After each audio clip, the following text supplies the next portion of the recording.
6.3 지방선거 당일 투표용지 부족으로 실제 투표하지 못한 유권자가 전국에서 최소 39명에 달하는 것으로 파악됐습니다.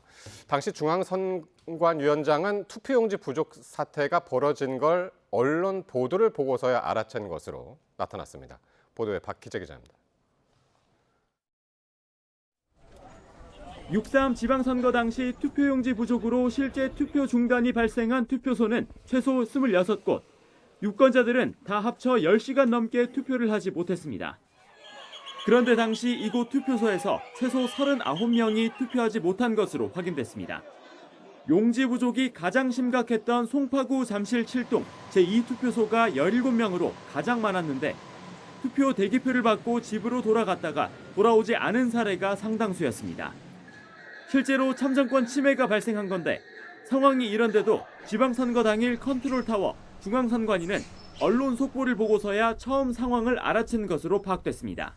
중앙선관위는 투표용지 부족 사태를 서울시 선관위로부터 보고받은 것이 아니고 언론 보도를 통해서 알게 되었으며 선거관리위원회의 내부 보고 체계가 작동하지 않았던 건데 중앙선관위원장은 사태 발생 전에는 투표용지를 50% 축소해 인쇄한다는 지침조차 몰랐습니다.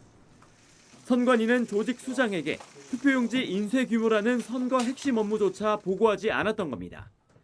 일부 투표소에서 투표 마감을 밤 10시로 연장한 결정도 중앙선관위 사전 보고 없이 서울시 선관위가 알아서 내린 판단이었습니다. 중앙선관위 위원장은 이번 사태 발생 이후에 투표용지 인쇄 축소 지침의 존재를 알게 되었다고 했습니다. 참정권 침해 사례가 실제로 확인되면서 선거 효력 등을 따지는 행정심판인 선거소청도 100건 넘게 접수된 거로 확인됐습니다. 60일 안에 심사를 거쳐 재검표나 재선거 여부를 결정하게 되는데 다만 실제 진행 가능성은 크지 않아 보입니다. 최근 10년 사이에 치러진 지방선거에서 접수된 선거소청은 모두 56건에 달했지만 실제로 재선거는 단 한 차례도 없었습니다. 초유의 투표용지 부족 사태의 실체가 드러날수록 사전 대책과 사후 대응 모두 미흡했던 인재에 가까워지고 있습니다. 자체 규명위원회 활동과 더불어 국회 차원의 진상조사까지 이루어지는 만큼 이른바 해체 수준의 개혁까지 이뤄질 수 있을지 주목됩니다. YTN 박희재입니다.